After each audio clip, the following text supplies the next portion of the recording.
Eccoci per l'ultima parte di Ore 7, parliamo dello sciopero nazionale delle partite IVA che si terrà domani a cura dell'Associazione Partite IVA Insieme per Cambiare.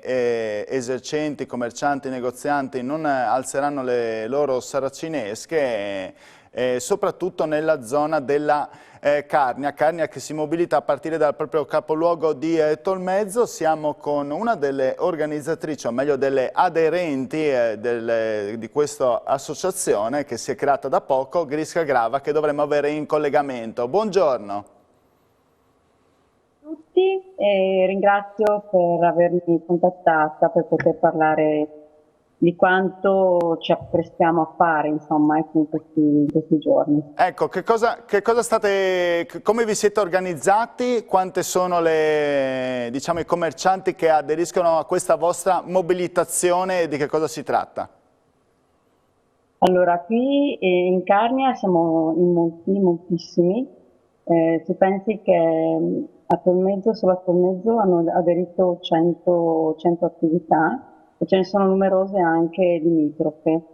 E quindi abbiamo avuto un'adesione davvero molto alta e capillare, ecco, su tutto il territorio. Ecco, io ho letto che nel vostro volantino che state distribuendo dicendo che la Carnia partecipa, si dicono, eccolo qua, adesso lo facciamo vedere insieme, si parla di basta chiusure pazze, maggiori indennizzi alle attività colpite e un piano di rilancio dell'economia. Ci può raccontare un po' questo anno come l'avete vissuto? Allora, è stato un anno complesso perché senza programmazione è molto difficile fare impresa. L'imprenditoria italiana ha bisogno di programmazione, ha bisogno di serietà e ci siamo trovati spesso di fronte a decisioni prese all'ultimo minuto che hanno messo in seria difficoltà le imprese italiane. Mi riferisco soprattutto al comparto della ristorazione, al comparto Horeca e a tutta quella parte di imprenditoria che si è vista aperta e chiusa a singhiozzo e veramente con decisioni prese all'ultimo minuto. Ora, ogni azienda ha le sue peculiarità, le sue esigenze. Ripeto, abbiamo bisogno di programmazione per tenere aperte le nostre aziende, le nostre attività. Ci sono impegni che si prendono, impegni economici. Il rischio di impresa in Italia è diventato altissimo a fronte poi di una tassazione che sta diventando veramente pesante, estremamente pesante, che non riesce, cioè c'è un disequilibrio tra una cosa e l'altra. L'imprenditoria, ripeto, si trova di fronte a una situazione molto tesa, ecco, e quindi abbiamo delle istanze da chiedere che sono appunto riassunte in questo volantino e che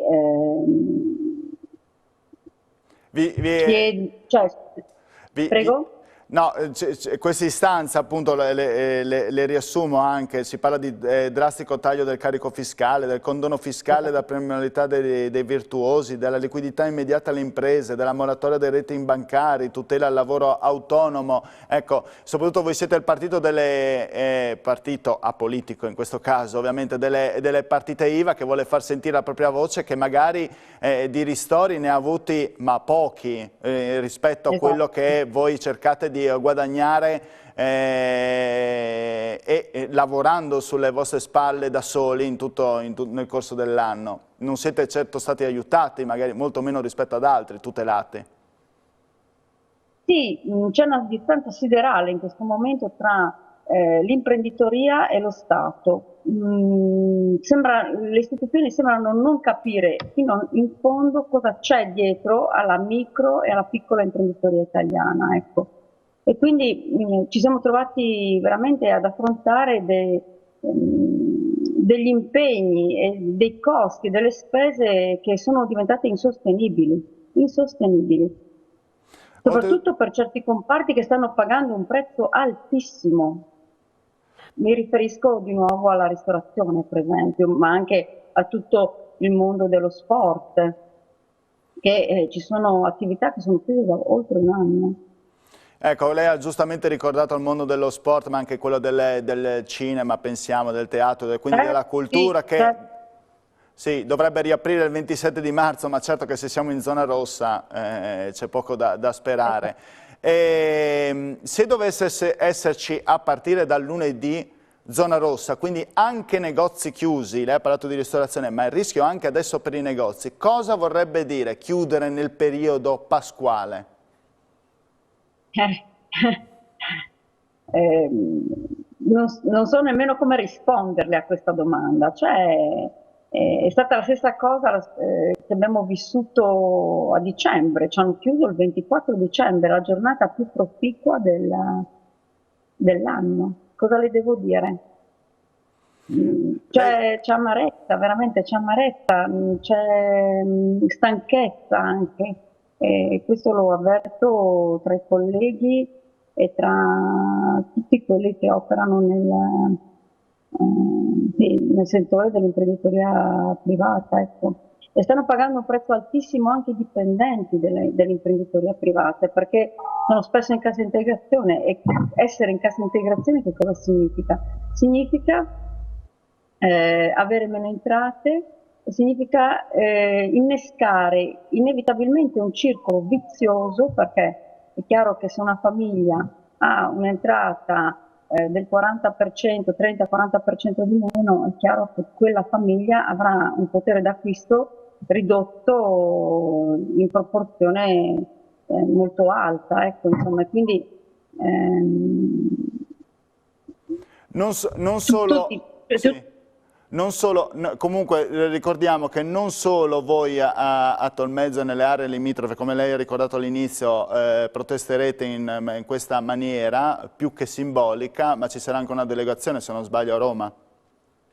esatto, sì, sì, io sono tra quelli che andranno a Roma, e mi piace ricordare che comunque tutti quelli che si fermeranno nelle varie città organizzeranno un flash mob nelle piazze principali, così, quindi ci sarà sicuramente un eco di questa cosa anche a livello locale, e sarà bello essere tutti collegati e fare la stessa azione sia a Roma che nelle varie città italiane.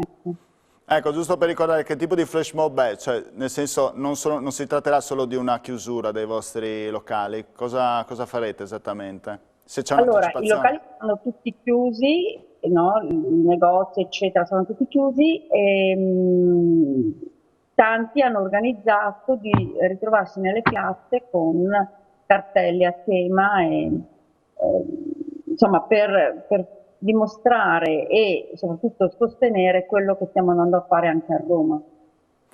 Va bene, ok, io la ringrazio Grava per essere intervenuta a questo spazio, insomma, informativo, anche per dare informazioni di quello che accadrà domani con lo sciopero delle partite IVA. Lo auguro soprattutto un in bocca al lupo a voi e a tutta la vostra categoria.